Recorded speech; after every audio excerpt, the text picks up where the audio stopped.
नमस्कार साथियों, मैं विकास सिंह राइजअप एकेडमी में आपका स्वागत करता हूं। अपनी बात को शुरू करने के पहले एक लाइन आपके समक्ष प्रस्तुत करता हूं। पाना है जो मुकाम वो मुकाम अभी बाकी है, पाना है जो मुकाम वो मुकाम अभी बाकी है, करना है वो काम सरहद के नाम अभी बाकी है। तो इस लाइन को आपको इसलिए मैंने बताया क्योंकि आपका ये जो भर्ती है इंडियन आर्मी जीडी, जिसे राइजअप एकेडमी के द्वारा संचालित किया जा रहा है। राइजअप एकेडमी के बारे में थोड़ा सा मैं आपको बता दूं कि राइजअप एकेडमी इकरा आईएएस के द्वारा एक संचालित संस्था है, जिसमें इकरा आईएएस के द्वारा यह निर्णय लिया गया है कि वनडे एग्जाम के बच्चों के लिए एक नई संस्था के रूप में राइजअप एकेडमी को प्रमोट किया है। अब इसी राइजअप एकेडमी के द्वारा यह बैच लॉन्च किया गया है। इस बैच का आपको मैं इंट्रो करा देता हूं कि यह बैच 9 मार्च से स्टार्ट हो रही है और 15 अप्रैल तक की यह बैच चलेगी। 15 अप्रैल की डेट तक आपको सारे कोर्सेज आपको प्रोवाइड किए जाएंगे। हमारे यहाँ इस बैच को संचालन में हमारे प्रमुख टीचरों का योगदान है, जिसमें औरीश सर मैथ पढ़ाएंगे, जिनके पास कई वर्षों का एक्सपीरियंस है। अर्पित सर हमारे रीजनिंग पढ़ाएंगे, उनको भी कई वर्षों से एक्सपीरियंस है, कई एग्जामों को उन्होंने क्वालिफाई किया हुआ है। इसके साथ ही साथ साइंस का पोर्शन और साथ ही साथ जियोग्राफी का पोर्शन जो है वह मेरे द्वारा संचालित की जाएगी। यह बैच आप सबको शुरुआत में YouTube पर 2-3 क्लासेज आपको फ्री रहेंगी। उसके पश्चात आपको राइजअप एकेडमी ऐप को डाउनलोड करना पड़ेगा और राइजअप एकेडमी ऐप को डाउनलोड करके वहां पे रजिस्ट्रेशन के माध्यम से आप इसको परचेज कर सकते हैं। हमारे कोर्स की मिनिमम फीस आपको 499 रुपए में रखा गया है। तो आज की क्लास को हम लोग शुरू करेंगे। खास तौर पे मैं अपना एक सेशन जियोग्राफी का आपको बताता हूं। और सबसे पहले इस बात को हम लोग ध्यान देंगे कि जियोग्राफी में हम लोग को पढ़ना क्या क्या चीजें हैं और कितने लेवल तक हमारे एग्जाम में इस तरीके से प्रश्न पूछे जाते हैं। तो सबसे पहले बात करते हैं कि जियोग्राफी की कुछ बेसिक जानकारियों को। तो कुछ बेसिक जानकारियों की अगर हम लोग बात करें तो जियोग्राफी में ध्यान रखिएगा,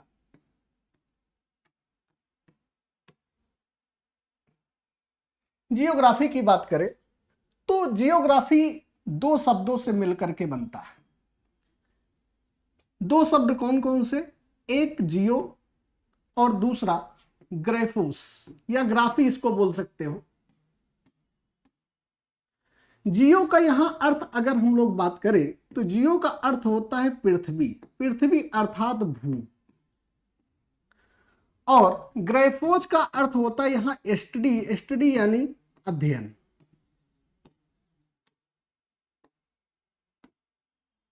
अब दोनों को हम लोग क्या करें, इन दोनों को मिला दें। तो ध्यान रखिएगा, अर्थात पृथ्वी के बारे में अध्ययन करना हमारा क्या कहलाता है? जियोग्राफी। अब प्रश्न ये उठता है कि ये जियोग्राफी शब्द आया कहां से? तो जियोग्राफी शब्दों की अगर हम लोग बात करें तो यह शब्द जो है यह ग्रीक भाषा का शब्द है, ग्रीक भाषा का शब्द है। अब ग्रीक भाषा क्या कौन सी भाषा होती है? तो ग्रीक भाषा को यूनानी भाषा के नाम से भी जाना जाता है। ध्यान रखिए, प्रश्न ये उठता है कि जो आपके एग्जाम के लिए भी जरूरी है कि जियोग्राफी शब्द का सर्वप्रथम प्रयोग किसने किया? तो याद रखिए, इस शब्द का प्रयोग, शब्द प्रयोग सबसे पहले इरेटोस्थनीज ने किया था। इरेटोस्थनीज ने।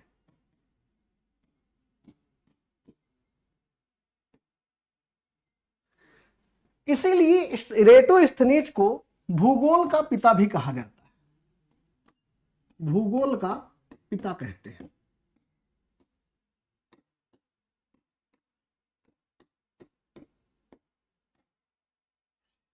ध्यान रखिए, इरेटोस्थनीज ने सर्वप्रथम जियोग्राफी शब्द का प्रयोग किया था और इरेटोस्थनीज के द्वारा इस तरीके से 2 भागों में बांट करके इसका तुलना की गई थी।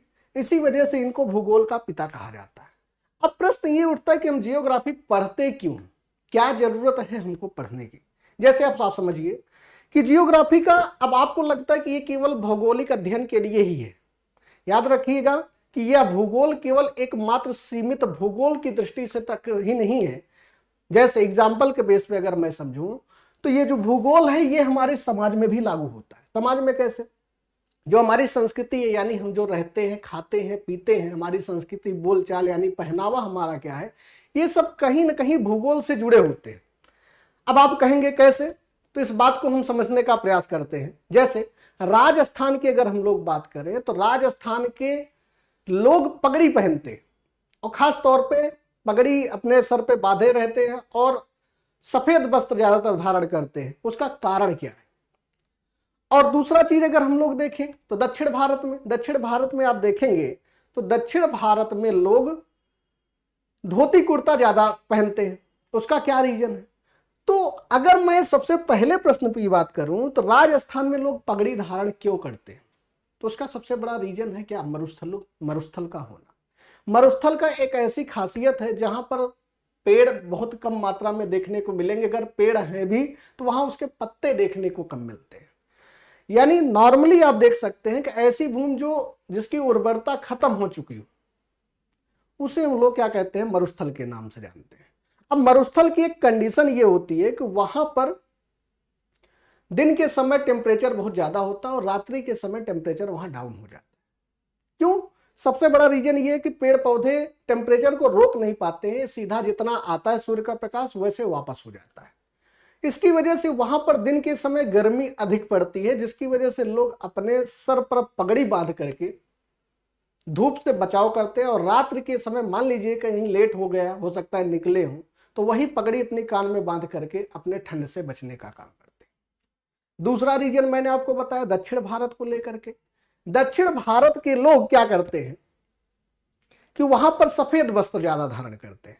तो इसका रीजन भी क्या है कि वहां का टेम्परेचर होना। अब टेम्परेचर किस तरीके से डिसाइड किया जाता है इसके बारे में हम लोग आगे अध्ययन करेंगे। तो सबसे पहले हम लोग देखते हैं कि जियोग्राफी में हम लोगों को क्या क्या चीजें पढ़ना है उसके बारे में थोड़ा डिस्कस कर लेते हैं। सबसे पहले ध्यान रखिएगा कि अगर मैं जियोग्राफी की बात करूं तो जियोग्राफी में सबसे पहली बात हम लोग क्या देखेंगे? देश। अब देश क्या होता है? अगर देश की मैं कहूं कि देश बनता किससे है, तो देश बनता है राज्यों से। देश किससे बनता है? राज्यों से। अब राज्य किससे बनते हैं? तो राज्य यहां जिलों से बनते हैं। यानी कई सारे जिले मिला करके राज्य का निर्धारण किया जाता है और कई सारे जो जिले होते हैं, नॉर्मली अगर आप इसको तोड़ोगे तहसील के अलावा ब्लॉक भी जुड़ते हैं, लेकिन उतना नहीं, हम छोटी इकाई लेकर के चले तो छोटी इकाई को हम कहते हैं गांव। ठीक है, तो कई सारे गांवों को मिला करके आपको ब्लॉक बनाया जाता है, ब्लॉक के बाद तहसील से आपका जिला, लेकिन हम जिले से ही डायरेक्ट इसको प्रमोट करते हैं कि जिलों से मिलकर के राज्यों का निर्धारण किया जाता है। अब ये जो राज्य है, राज्यों से ही देश का निर्धारण होता है। तो अब हम लोग देखेंगे कि ये देश की क्या कहानी है। देश में अगर हम लोग देखें तो भारत की स्थिति क्या है, और भारत की स्थिति के साथ साथ हम लोग देखेंगे कि पूरे विश्व का क्या, हमारे कितने देशों की सीमाएं हैं, क्या क्या चीजें होती हैं, उसके बारे में ध्यान देते हैं। तो देश की बात करने से पहले सबसे पहले हम लोग क्या देखेंगे भाई? ये देखो, मान लीजिए कि हमारा ये क्या है कि एक, ध्यान रखिए, मान लीजिए कि ये कोई पृथ्वी है, सपोज करिए ये हमारी पृथ्वी है। ठीक है, ये हमारी पृथ्वी है। तो इस पृथ्वी पे अगर ध्यान दें तो इस पृथ्वी पे दो चीजें ध्यान रखिएगा, एक सेकंड।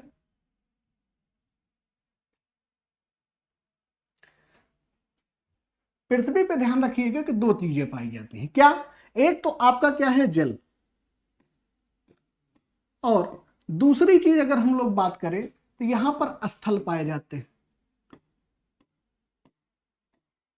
एक तो आपका क्या पाया जाता है? जल, और दूसरा हम लोग बात करते हैं क्या? स्थल। अब प्रश्न ये पूछा जाता है कि पृथ्वी पर टोटल जल कितनी मात्रा में पाया जाता है, तो याद रखिए 70, लगभग कितना परसेंट? 71% आपके जल पाए जाते हैं। स्थलों की अगर हम लोग बात करें तो स्थल अगर 71% आपके जल पाए जा रहे हैं तो 100 में से 71 को माइनस करेंगे तो टोटल आपका कितना बनेगा? 29% आपका स्थलीय भाग पाया जाता है। अब जब स्थल और जल का निर्धारण हम लोग कर लिए, तो अब ये ध्यान देते हैं कि ये जो जल है, इस जल में क्या क्या चीजें पाई जा सकती हैं। जल में मुख्य रूप से अगर हम लोग देखें तो सबसे बड़ी चीजें जो होती हैं, जिसे हम महासागर के नाम से जानते हैं। किस नाम से जानते हैं? महासागर के नाम से। महासागर जो होते हैं छोटे छोटे सागरों से मिलकर के बनते हैं, यानी जो सागर होते हैं और सागर के से छोटा जो होता है, इसे हम क्या बोलते हैं? नदी बोलते हैं। ध्यान रखिए, नदियां जो होती हैं वह सागरों में जाकर के मिलती हैं, और सागर जो होता है या महासागरों में जाकर के मिलता है। अब इसीलिए सबसे बड़ा अगर हम बात करें तो महासागर ही हमारे क्या है? पृथ्वी पे सर्वाधिक मात्रा में पाए जाते हैं। अब प्रश्न ये उठता है कि भाई महासागर कितने हैं? तो महासागरों को हमको ध्यान रखने के लिए ध्यान रखिएगा कि हमारे पृथ्वी पर टोटल 5 महासागर हैं। कितने महासागर हैं? 5 महासागर। अब आप ये कहेंगे कि इसको याद कैसे किया जाए 5 महासागर को? तो याद रखिए, दुनिया में सबसे ज्यादा जरूरी क्या है? दुनिया में सबसे ज्यादा जरूरी चीज है क्या? पैसा। क्या जरूरी है? पैसा। तो पैसे की जब हम लोग बात करें तो ध्यान रखिएगा कि पैसे क्या, आप देखते हैं कि पैसे के बगैर कोई काम होता नहीं। कैसे? देखो ध्यान रखिए, पैसे की जब हम लोग बात करें, अब पैसा एक आपका एक फार्मूला की तरह हो गया। आप याद रखिए कि इस पैसे से हम लोग कैसे महासागरों का निर्धारण करते हैं। समझिए, पी अर्थात पैसिफिक, ए अर्थात अटलांटिक, और आई का मतलब इंडियन होता है, और यस का मतलब सदर्न, और ए का मतलब आर्कटिक होता है। इसको मैं आपको लिख देता हूं, समझिए। पी का मतलब होता है क्या? पी अर्थात पैसिफिक। पैसिफिक बोले तो क्या? प्रशांत महासागर। अभी सारे महासागरों के बारे में हम लोग बात करेंगे। ए का मतलब होता है क्या? अटलांटिक महासागर। अटलांटिक महासागर। और आई का मतलब होता है इंडियन महासागर। इंडियन को क्या बोलते हैं? हिंद महासागर के नाम से जानते हैं। तो ये कौन सा महासागर हो गया? हिंद महासागर। और इसके बाद याद रखिए, एस का मतलब होता है सदर्न। सदर्न बोले तो दक्षिणतम महासागर या दक्षिणी महासागर। दक्षिणी महासागर। बात करें ए का मतलब यहां महासागर।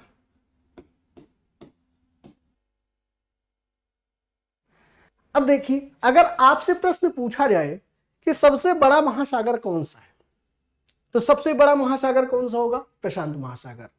अब आप इसको अगर पूछा जाए कि मान लो क्रम आपसे कभी मान लीजिए पूछ लिया जाए कि बताइए कि सबसे छोटा महासागर या सेकंड लास्ट पूछ लिया जाए, सेकंड लास्ट महासागर, सेकंड लास्ट बोले तो क्या? सबसे अंतिम से ऊपरी महासागर।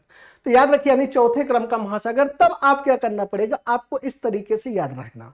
तो आपको जीवन में कुछ करना नहीं है, इसको याद रखने के लिए एकमात्र शब्द याद रखिएगा, पैसा। पैसा का मतलब क्या है कि पी का मतलब प्रशांत, ए का मतलब अटलांटिक, आई का मतलब हिंद महासागर यानी इंडियन, एस का मतलब सदर्न अर्थात दक्षिणी महासागर, ए का मतलब आर्कटिक महासागर। सबसे बड़ा अगर महासागर पूछ लिया जाए तो प्रशांत महासागर की बात करेंगे, और सबसे छोटे महासागर की बात करेंगे तो वह कौन सा होगा? आर्कटिक महासागर होगा। तो अगर ऐसे क्रम की भी बात करें तो सबसे बड़ा महासागर प्रशांत, उसके बाद दूसरे पे आपका अटलांटिक आएगा, तीसरे की बात करें तो हिंद महासागर आएगा, चौथे की बात करें तो दक्षिणी महासागर आएगा, और पांचवें की बात करें तो आर्कटिक महासागर आएगा। ये 5 महासागर हैं। अब बात करें तो जब ये 5 महासागरों के, अभी 5 महासागरों के बारे में भी हम लोग आगे चल करके इसके बारे में जानकारी अर्जित करेंगे। अब इन्हीं की बात करें तो आगे हम लोग देखें क्या कि आगे हम लोगों ने बात किया क्या? स्थलों की। तो स्थलों की बात करने के लिए सबसे पहले थोड़ा सा हम लोग ध्यान देते हैं वही पृथ्वी। फिर एक बार मैं आपको बता देता हूं कि ध्यान रखिए, हमने बात किया क्या अभी तक? जल की। अभी हम लोगों ने बात किया किसकी? जल की। तो जल के साथ साथ जल में आपको मैंने बता दिया टोटल आपके 71% भागों पर। तो स्थलों की जब हम लोग बात करेंगे तो स्थल कितने परसेंट भाग पर? तो स्थलों के मैंने आपको बताया कि 29%। कितना परसेंट? 29%। ठीक है।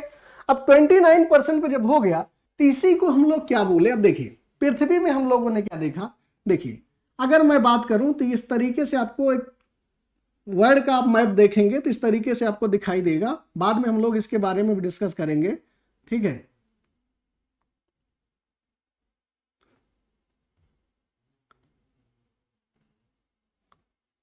ठीक है। इसके बाद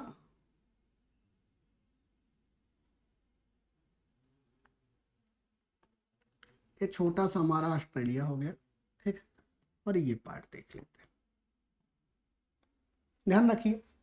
यहां पे अगर हम लोग बात करें तो ये दो पार्टों में मैं आपको डिवाइड करके बताता हूं, ध्यान रखिएगा क्या चीजें हैं, इसको ध्यान रखो।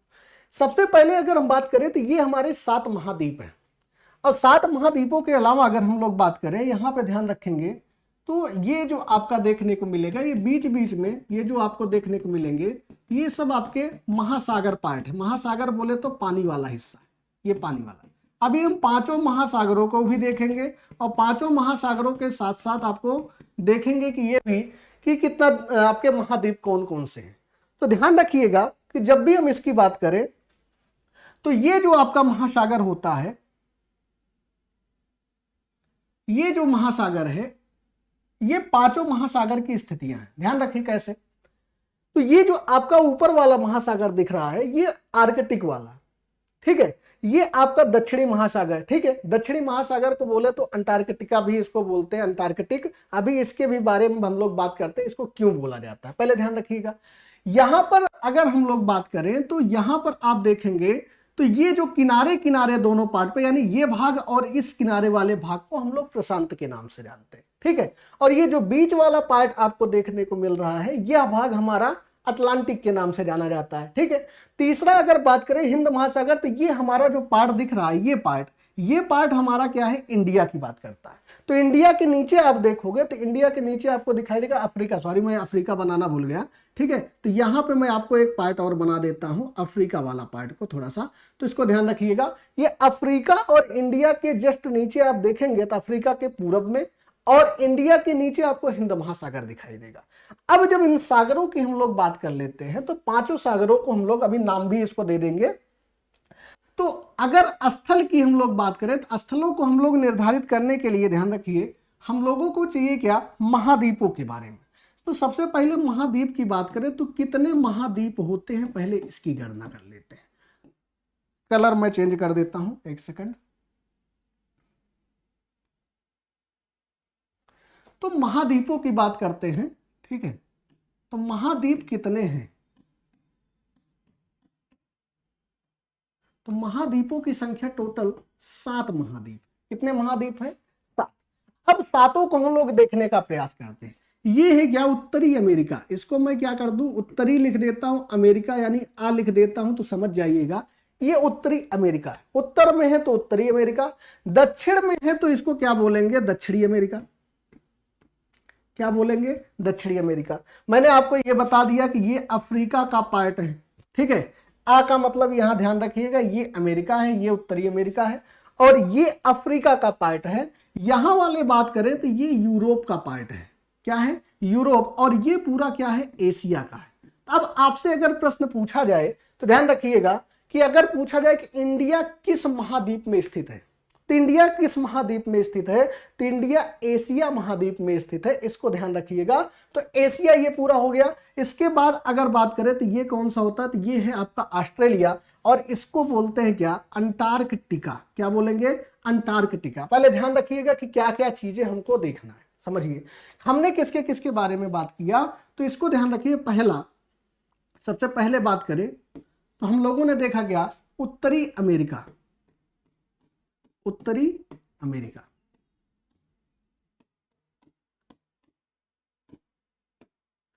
दूसरा हम लोगों ने बात किया दक्षिणी अमेरिका की,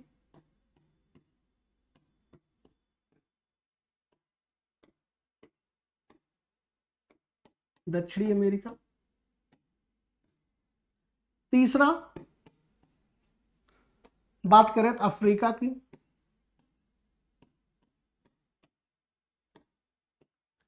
चौथे की बात करें तो यूरोप, और पांचवें की बात करें तो एशिया, और छठवें की बात करें तो ऑस्ट्रेलिया,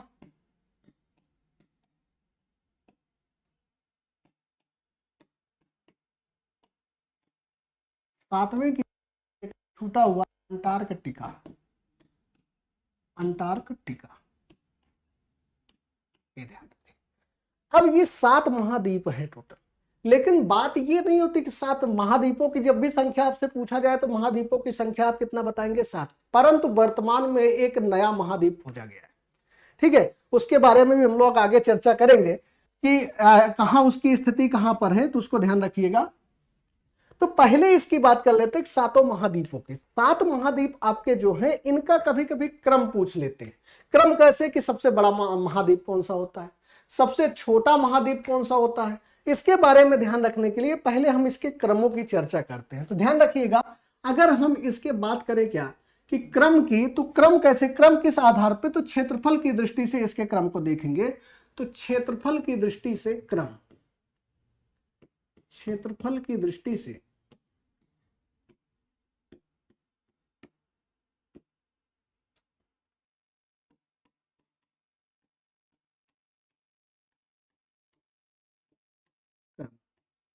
कैसे, ध्यान रखिए, अगर आपसे पूछा जाए कि सबसे बड़ा महाद्वीप कौन सा है, तो याद रखिएगा सबसे बड़ा महाद्वीप आपका कौन सा होता है, तो इसका नाम क्या रखोगे, एशिया, ठीक है।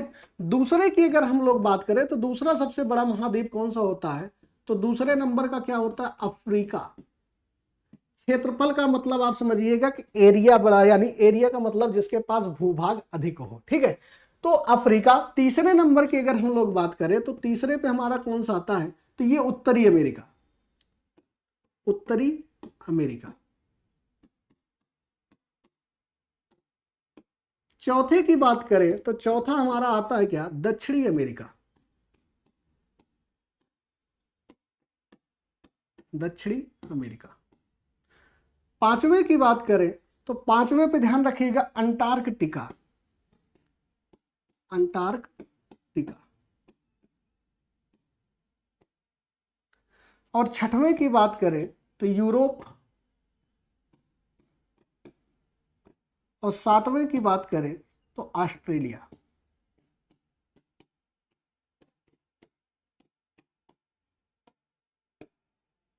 ये आपका क्रम, ध्यान रखिए।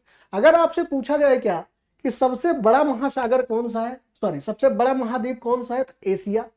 सबसे छोटा अगर महाद्वीप पूछा जाए तो कौन सा बताएंगे, ऑस्ट्रेलिया। अगर आपसे पूछ लिया जाए कि सेकंड लार्जेस्ट कौन सा है, तो याद रखिए सेकंड लास्ट अगर पूछा जाए तो यूरोप को बताइएगा। अगर सेकंड लार्जेस्ट पूछता है तो आपको अफ्रीका बताइएगा। अगर मान लीजिए क्रम आपसे पूछ लेता है तो भी आप बता सकते हैं कि सबसे बड़ा आपका एशिया, दूसरे नंबर पर आपका अफ्रीका, तीसरे पे उत्तरी अमेरिका, और चौथे पे दक्षिणी अमेरिका, पांचवें पे अंटार्कटिका, और छठवें पे यूरोप, और सातवें पे आपका ऑस्ट्रेलिया आता है।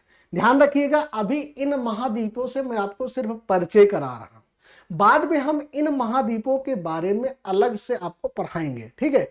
अभी आपको सिर्फ बेसिक चीजें बता रहा हूं कि हमको पढ़ना क्या क्या है, और थोड़ी बहुत जानकारी आपकी बताने के लिए, ठीक है। तो ध्यान रखिएगा कि हम लोगों ने क्या क्या देखा। ध्यान रखिए, इधर अगर हम लोग बात करें तो 5 महासागरों की बात किया हम लोगों ने। 5 महासागर कौन कौन से थे अभी तक के लिए? 5 महासागरों में प्रशांत महासागर, दूसरा अटलांटिक महासागर, तीसरा हिंद महासागर, और चौथा आपको दक्षिणी महासागर, और पांचवें की हम लोग बात कर रहे थे तो आर्कटिक महासागर की बात किया। तो आर्कटिक और अंटार्कटिका में आप जो है कंफ्यूज मत होइए। ध्यान रखिए, इसको याद रखने के लिए एक चीज याद है, टिका किस पे है। ध्यान रखिए, उसमें आता है टिका शब्द, यानी अंटार्कटिका। समझो कि जैसे अगर मैं आपको यहां बताऊं तो एक शब्द आता है क्या, अंटार्कटिका, अंटार्कटिका। ध्यान रखिए, अब अंटार्कटिका जो लिखा हुआ है और ये आर्कटिक है, कभी कभी क्या होता है गलतियां हो जाती हैं, केवल आ की मात्रा का ही फर्क है। कैसे समझोगे इस चीज को? टिका हुआ है, टिका होने का मतलब क्या, किस पे टिका हो? याद रखिए, जो हमारा ये स्थल है ना, यानी जो स्थलीय भाग जो है ये पानी पर तैर रहा है। तो पानी पर तैरने का मतलब क्या, नीचे पानी ऊपर स्थल। ध्यान रखिए इस तरीके से आप समझने के लिए कि नीचे पानी ऊपर स्थल, तो किसी चीज पर टिका हुआ। क्या टिका हुआ है? कोई महाद्वीप टिका हुआ है। इसीलिए इस शब्द को आप पकड़ ले जाएंगे कि अंटार्कटिका, टिका यानी ऊपर, यानी किसी चीज पर टिका हुआ, यानी पानी पर टिका हुआ है। इसका मतलब क्या, आर्कटिक महासागर है, और महाद्वीप आपका कौन सा है, अंटार्कटिका। इस कंफ्यूजन को आप दूर कर लीजिएगा। याद करने के लिए मैंने आपको बता दिया था पैसा। अब थोड़ी देर के लिए अगर हम लोग थोड़ा ध्यान दें। तो अगर परसेंटेज या थोड़ा पीछे आए तो मैंने आपको क्या बताया एक चीज कि अगर इनके शब्दों की बात किया था, जैसे कि जियोग्राफी शब्द का प्रयोग किसने किया था, इरेटोस्थनीज, इन्हें भूगोल का पिता कहा जाता है। इसी प्रकार आपसे एक प्रश्न और पूछा जाता है कि मान लो कि मानव भूगोल का पिता किसे कहते हैं, तो मानव भूगोल का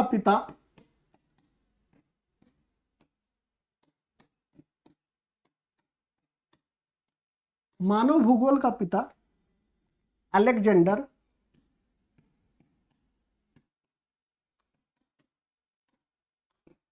वान हम्बोल्ट को कहा जाता है, वान हम्बोल्ट।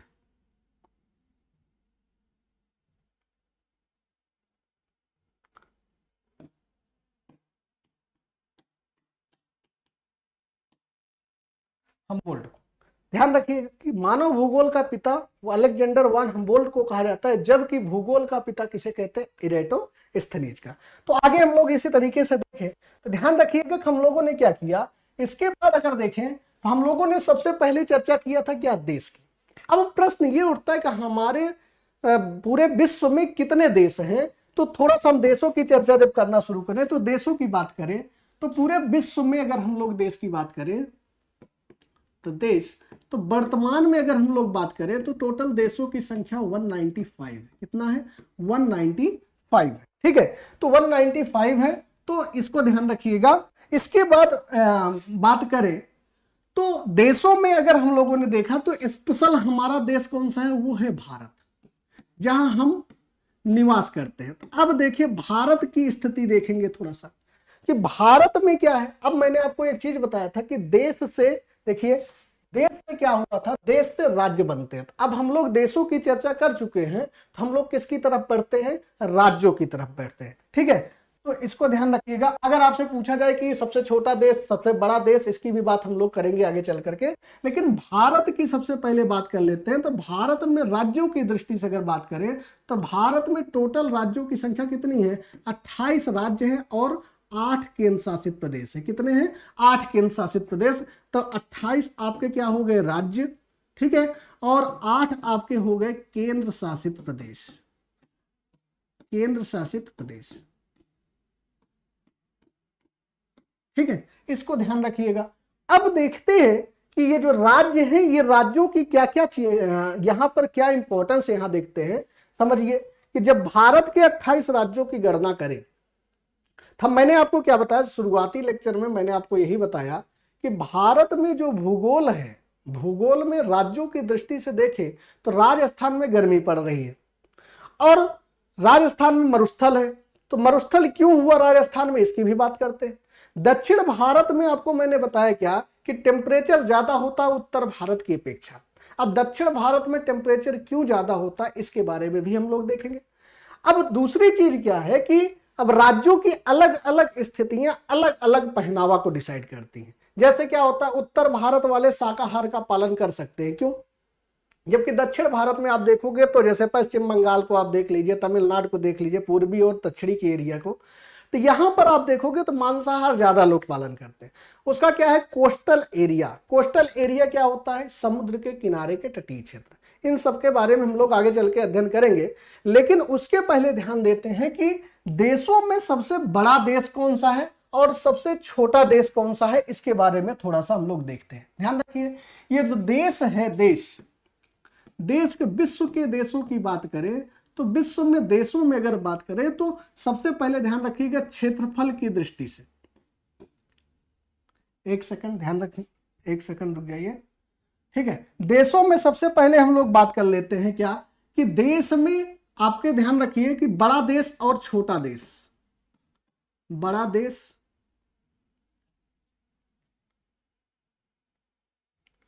बड़ा, और दूसरा हम लोग ध्यान देंगे छोटा देश, बड़ा और छोटा देश। ठीक है, ध्यान रखिए।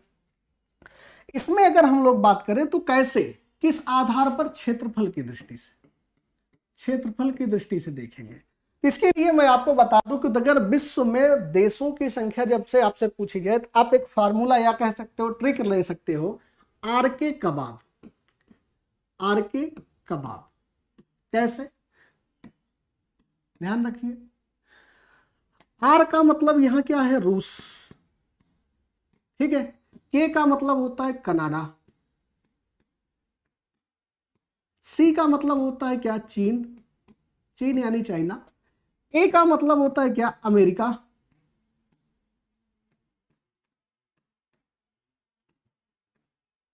बी का मतलब होता है क्या, ब्राजील। ए का मतलब होता है क्या, ऑस्ट्रेलिया।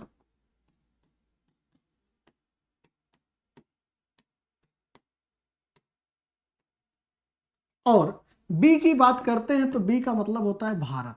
भारत या इंडिया भी कह सकते हो, वर्तमान में आपको भारत और इंडिया को लेकर के बड़ा विवाद चलता है, ठीक है। यहां ध्यान रखिएगा, आर की कबाब कैसे समझो, आर का मतलब होता है रूस, ये ट्रिक है, आप याद रख सकते हैं। याद रखने के लिए आर का मतलब रूस। अगर पूछा जाए कि क्षेत्रफल की दृष्टि से सबसे बड़ा देश हमारा कौन सा है, तो सबसे बड़ा देश कौन सा है, रूस। रूस के पास सबसे ज्यादा जमीनें हैं, ध्यान रखिए। और रूस के बारे में एक बात और याद रखिएगा, रूस एक ऐसा देश है जहां पर आपको क्या है, एक तो एशिया में भी मिलता है और दूसरा आपको कहां मिलता है, यूरोप में भी देखने को मिलता है, ठीक ना। इसीलिए यूरेशिया इसको दोनों को बोल करके कहा जाता है। तो रूस सबसे बड़ा हो गया, और सबसे छोटा अगर सातों मतलब भारत, क्योंकि हमको भारत के बारे में स्पेशल पढ़ना है। तो भारत की अगर पूछा जाए कि भारत का कौन सा स्थान आता है विश्व में, तो पहला, दूसरा, तीसरा, चौथा, पांचवा और छठवां और सातवां। अर्थात जब भी पूछा जाए कि विश्व में क्षेत्रफल की दृष्टि से भारत का कौन सा स्थान है, तो भारत का स्थान कौन सा होता है, तो भारत का स्थान है सातवां। कौन सा स्थान है, सातवां। ध्यान रखिएगा, महाद्वीप भी कितने होते थे, 7 महाद्वीप, और भारत का स्थान भी क्षेत्रफल की दृष्टि से कौन सा स्थान पे आता है, 7वें स्थान पे आता है। अगर कभी भी आगे पीछे करता है तो ये क्रम आप याद रख सकते हैं। कैसे याद रखेंगे, ये मैं आपको ट्रिक के माध्यम से समझा दिया हूं, ठीक है। तो आर के कबाब आप ध्यान रखिएगा कि आर का मतलब रूस, के का मतलब कनाडा, सी का मतलब चाइना, ए का मतलब अमेरिका और बी का मतलब ब्राजील। अमेरिका का मतलब यहाँ उत्तरी अमेरिका और दक्षिणी अमेरिका मत लीजिएगा, अमेरिका एक प्रॉपर देश की बात कर रहा हूं, वो उत्तरी अमेरिका और दक्षिणी अमेरिका जो है वो महाद्वीप की बात हो रही है, ठीक है। तो ए का मतलब क्या है, ऑस्ट्रेलिया, और बी का मतलब क्या होता है, भारत की बात करता हूं। अब इसी तरीके से हम लोगों ने क्षेत्रफल की दृष्टि से बात कर लिया, ठीक है। अब छोटे की दृष्टि से अगर हम लोग बात करें तो छोटा कौन सा होता है, तो ध्यान रखिएगा, दुनिया में अगर सबसे छोटा देश की बात करते हैं तो सबसे छोटा देश कौन सा होता है भैया, वेटिकन सिटी, वेटिकन सिटी, ठीक है। अब आप लोग कमेंट करके बताइएगा कि वेटिकन सिटी किस महाद्वीप में स्थित है या किस देश का भाग है, ध्यान रखिएगा। तो इसको कमेंट करके बताइएगा, मैं नेक्स्ट क्लास में इसका आपका आंसर बताऊंगा, वैसे आप ध्यान रखिएगा, ठीक है। तो वेटिकन सिटी की बात करते हैं तो वेटिकन सिटी दुनिया में क्या है, सबसे छोटा है। और दूसरे स्थान, मान लीजिए कभी दूसरा आपसे अगर पूछ लिया जाए तो दूसरे की बात करते हैं तो दूसरा आपका कौन सा है, मोनाको है। दूसरा कौन सा देश है, मोनाको। वैसे नॉर्मली याद रखिएगा कि सबसे छोटा देश एकमात्र क्वेश्चन पूछा जाता है, मान लो कभी आयोग की मर्जी है, आयोग अगर दूसरा अगर पूछता है तो आप किसका नाम रखोगे, मोनाको का नाम आप बता सकते हो, ठीक है। अब ये तो हो गया विश्व की बात।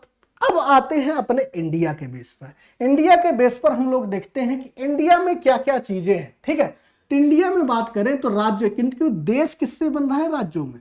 तो भारत की बात करें तो भारत में ध्यान रखिएगा कि क्षेत्रफल की दृष्टि से राज्य की बात करें, क्षेत्रफल की दृष्टि से राज्य की बात करते हैं। तो क्षेत्रफल की दृष्टि से राज्य की अगर हम लोग बात करें तो इसको ध्यान रखिए कौन कौन से राज्य हैं। सबसे पहले क्या देखेंगे, बड़ा, उसके बाद हम लोग क्या देखेंगे, छोटे राज्यों।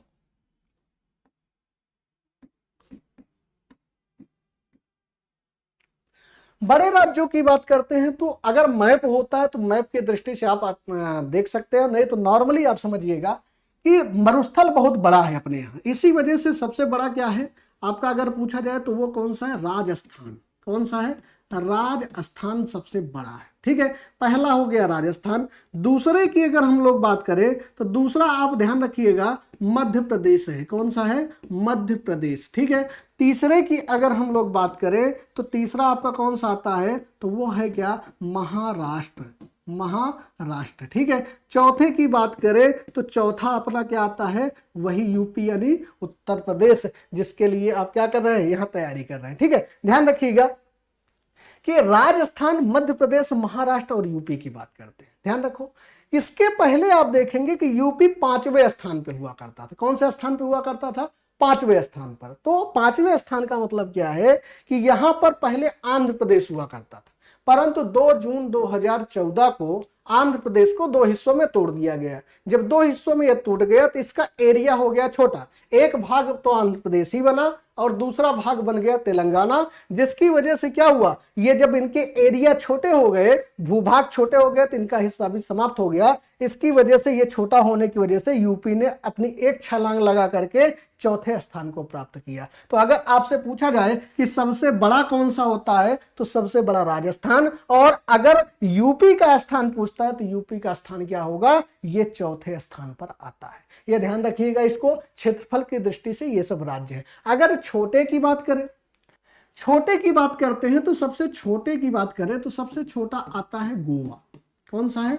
तो गोवा। ठीक है। गोवा की बात करें, दूसरे नंबर पे अगर हम लोग बात करते हैं तो दूसरे नंबर पे आता है सिक्किम।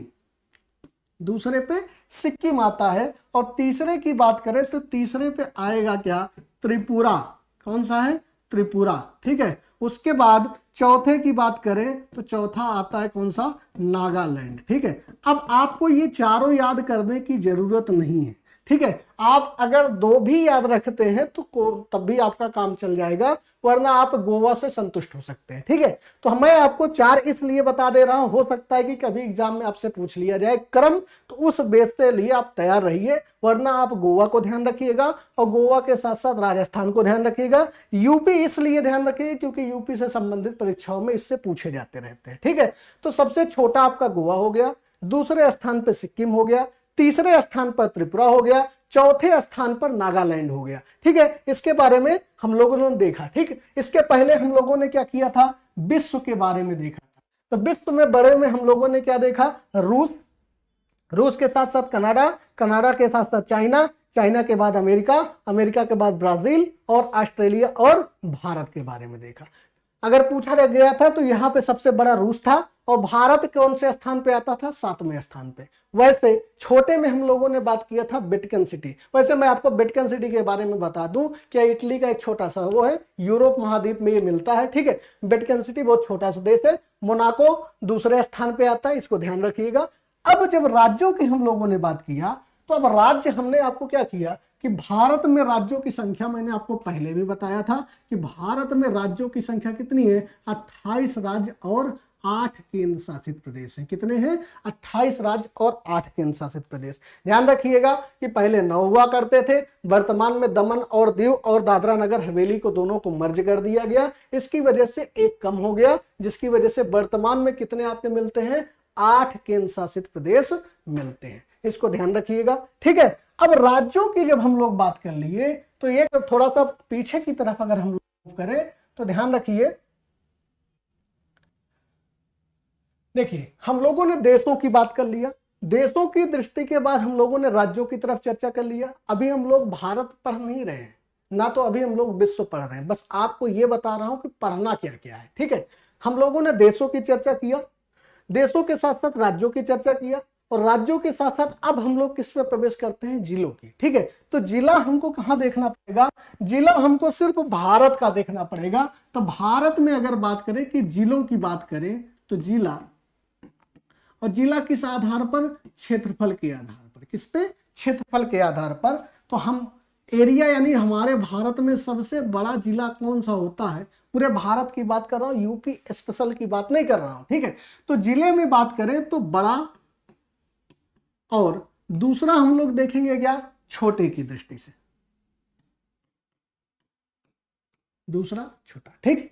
बड़ों की जब भी हम बात करें तो बड़े में ध्यान रखिए कि सबसे बड़ा जिला अगर हम लोग बात करें तो सबसे बड़ा जिला कौन सा होता है? कच्छ। कौन सा जिला है? कच्छ।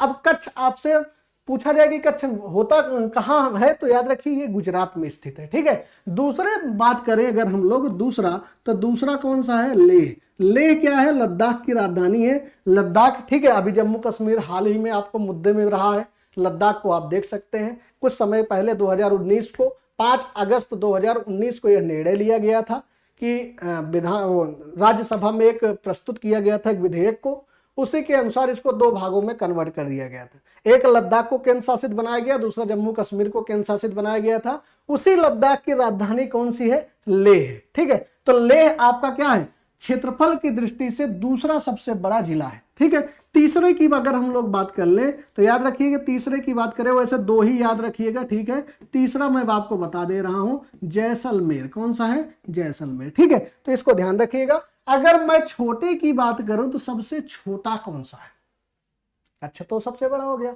छोटे में ध्यान रखिएगा, एक जिला वह कौन सा है, माहे। अब प्रश्न ये बनता है कि माहे है कहां। ठीक है, तो माहे याद रखिएगा, माहे वास्तव में है पुडुचेरी। पुडुचेरी कौन सा है, वो आपके केंद्र शासित प्रदेशों में एक आपका केंद्र शासित प्रदेश पुडुचेरी है। उसी पुडुचेरी में, पुडुचेरी याद रखिएगा 3 भागों में बटा हुआ है। ध्यान रखिएगा, पुडुचेरी के जो एरिया बना हुआ है ये 3 राज्यों में स्थित है। एक तो आंध्र प्रदेश, दूसरा आपका कहां पर, केरल में, और तीसरा पुडुचेरी वाला पार्ट स्वयं का। ठीक है, तो इसको ध्यान रखिए। तो माहे वर्तमान में कहां है, तो माहे किसका भाग है भाई, तो केरल का। याद रखिए केरल का भाग है जरूर, परंतु ये किस श्रेणी में आता है, तो ये पुडुचेरी वाले हिस्से में आता है। कौन से हिस्से में आता है, पुडुचेरी। ठीक है, इसको ध्यान रखिएगा। ठीक, अगर आपसे पूछा जाता है कि माहे कहाँ है, तो माहे पुडुचेरी आपका केंद्र शासित प्रदेश में स्थित है, और किस राज्य में है, तो ये केरल राज्य में। ठीक है, इसको ध्यान रखिएगा। तो प्रश्न आपको मैंने जिले से संबंधित बता दिया। जिले के बाद मैंने आपको क्या बताया, ध्यान रखो।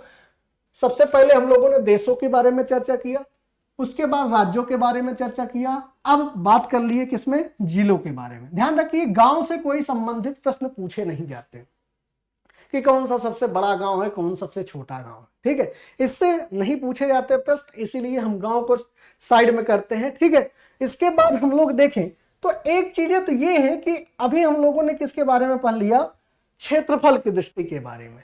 अब हम लोग किसकी तरफ चलते हैं भाई, जनसंख्या की दृष्टि से। किसके बारे में पढ़ते हैं, जनसंख्या। अब जनसंख्या को आधार अगर हम लोग बनाएं तो आप जानते हैं कि वर्तमान में हम लोग रिकॉर्ड तोड़ रहे हैं, या कह सकते हैं कि रिकॉर्ड हम लोगों ने तोड़ दिया। ठीक है, तो इसमें ध्यान रखिएगा कि इस समय वर्तमान में सबसे ज्यादा जनसंख्या किसकी है, वो है भारत की।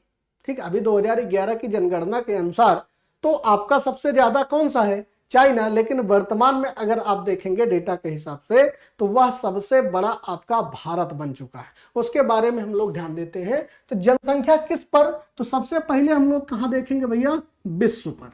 सबसे पहले ध्यान देंगे कहां पर, विश्व में। उसके बाद हम लोग देखेंगे कहां पर, भारत की दृष्टि से, यानी भारत को देखेंगे। ठीक, विश्व। तो विश्व में अगर जनसंख्या की दृष्टि से हम लोग बात करें तो अब अगर ध्यान रखिएगा, वर्तमान में अगर यहीं से आपका 2011 जनगणना लगा दिया जाए, पहले उसके बारे में ध्यान रखिए।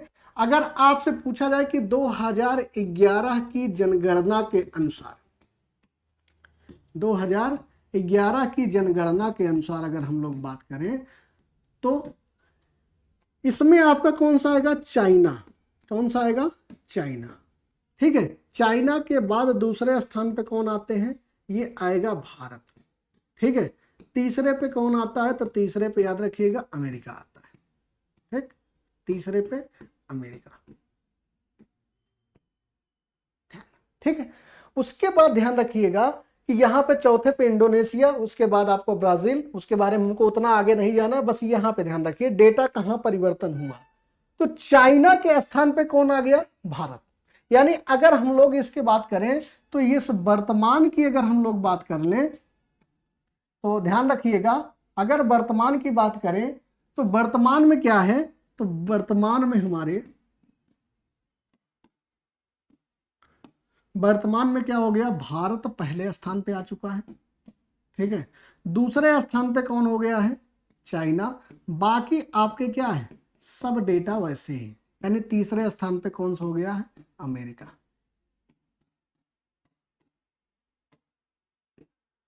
ठीक है, इसको ध्यान रखिएगा। तीसरे पे आपका कौन सा हो गया है, अमेरिका। ठीक, अब ये भारत की जब बात करते हैं तो भारत में राज्यों की बात अगर हम लोग बात करें कि राज्यों में जनसंख्या सबसे ज्यादा किसकी है, तो राज्यों में जनसंख्या तो आप जान ही रहे हैं कि राज्यों में सबसे ज्यादा जनसंख्या किसकी है। तो सबसे ज्यादा जनसंख्या किसकी होती है, तो याद रखिए वो है अपना उत्तर प्रदेश। कौन सा है, उत्तर प्रदेश। ठीक है, उत्तर प्रदेश की जनसंख्या क्या है, सबसे ज्यादा है। ठीक है, और उत्तर प्रदेश में जनसंख्या अब वर्तमान में अनुमान लगाया जाता है कि लगभग 25 करोड़ के आसपास जनसंख्या हो चुकी है। याद रखिए कि अगर विश्व में पूछा जाए कि 2011 की जनगणना के अनुसार भारत में जनसंख्या कितनी थी, तो याद रखिए लगभग 121 करोड़। कितना जनसंख्या थी, 121 करोड़, 121 करोड़। ठीक है ना।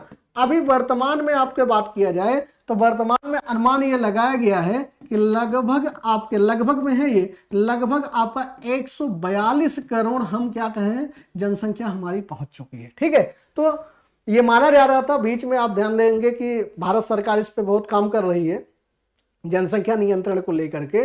ये पहले कहा जाता था कि 2047 तक हम जनसंख्या को कंट्रोल कर लेंगे, परंतु हाल ही में वह अपने जो आधार वर्ष था उसको बढ़ा करके 2070 कर दिया गया है। ये माना जा रहा है कि 2070 तक जनसंख्या हमारी कंट्रोल हो जाएगी। ये ध्यान रखिए, ये इकोनॉमिक का पार्ट है। इकोनॉमिक में आपको पढ़ाया जाएगा कि किस प्रकार से जनसंख्या का हम लोग निर्धारण करते हैं। तो अभी हम लोग ध्यान रखें कि जनसंख्या दूसरे स्थान पर महाराष्ट्र की बात कर लेंगे। ठीक है, तो ऐसे आप इसकी बात करें, हम लोगों ने क्या क्या देखा देश में भारत में हम लोगों ने देखा कि भारत की बात कर लिया 28 राज्य, 8 केंद्र शासित प्रदेश।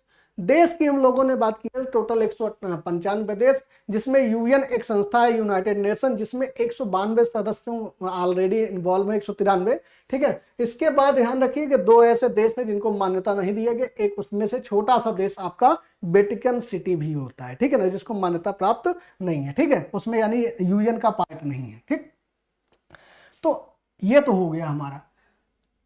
हम लोगों ने किसके किसके बारे में पढ़ लिया, राज्यों के बारे में पढ़ लिया, राज्यों के साथ साथ देश के बारे में पढ़ लिया, देश के साथ साथ जिलों के बारे में पढ़ लिया। ये जितनी भी जानकारियां हैं ये आपके सीमित नहीं है। ठीक है, ये आपको सिर्फ बेस बताया जा रहा है कि हमको पढ़ना क्या क्या है। तो अगले क्लास में हम लोग देखेंगे कि किस तरीके से महासागरों का निर्धारण हुआ है और महासागर में क्या क्या प्रश्न आपके बनते हैं।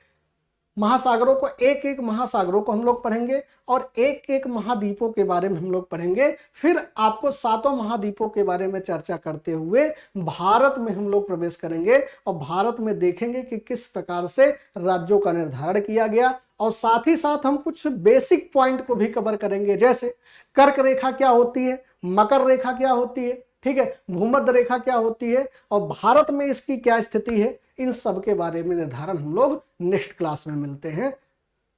बाकी ये आपके पीडीएफ के रूप में आपको प्रोवाइड करा दिया जाएगा, आप इसको ध्यान रखिएगा। और आप लोग इस चैनल के माध्यम से आप जुड़ सकते हैं। राइज अप एकेडमी आप प्ले स्टोर से जा करके ऐप को डाउनलोड करिए और हमसे जुड़िए, क्योंकि ये क्लासेज आपको 2 से 3 क्लासेज ही आपको यूट्यूब पे प्रोवाइड की जाएंगी, उसके पश्चात आपको ऐप पर ही देखने को मिलेगा। बाकी मैं आप लोगों को बता ही चुका हूं शुरुआत में ही कि यह बैच स्पेशल जो चल रही है आर्मी के लिए चल रही है। आप लोग इससे जल्द से जल्द ज्वाइन करिए। मिलते हैं अगले क्लास में। जय हिंद।